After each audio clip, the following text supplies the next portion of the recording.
Why is language actually so important, and does it matter? Like, is language more important than action?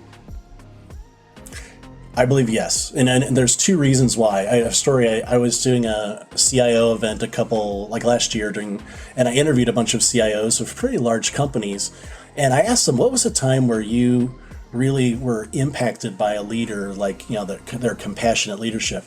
And one of the people told me a story of a person who, he said, this boss was terrible. It happened to be a woman. And so demanding, and she said, but I stuck with it because I enjoyed the job.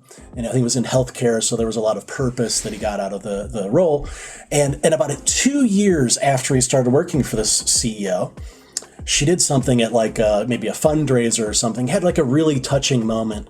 And he was like, wow, I saw that person in a completely different light after that. Well, what about the 2 years before that?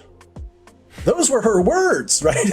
So, I mean, it's just it's a little bit higher risk way of leading. Like, well, I'm just going to wait for them to see that one touching moment that they may or may not see, or I can use more compassionate language, like on an ongoing basis. And in today's difficulty retaining and hiring employees, like the risk tolerance, or the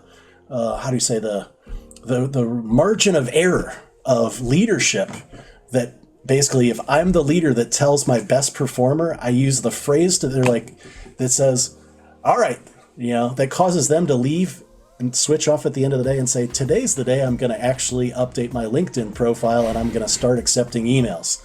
All it takes. And this is another thing I'll mention, that one of the things that was really powerful, and this is one similar bridge between relationships personally and professionally, is we need to stop asking employees why they left our organization. We need to start asking them what happened the day that you decided to look.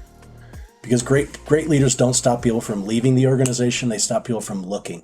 And ultimately the same thing happens in relationships.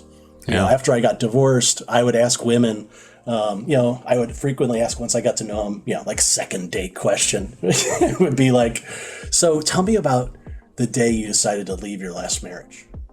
Every single person knew exactly a story. And usually that story was 2-3 years before they actually left the marriage. Yeah. The same thing happens with employees in organizations. It's maybe just they may not stick around for 2 or 3 years because the risk of leaving a company is a lot lower of leaving a relationship.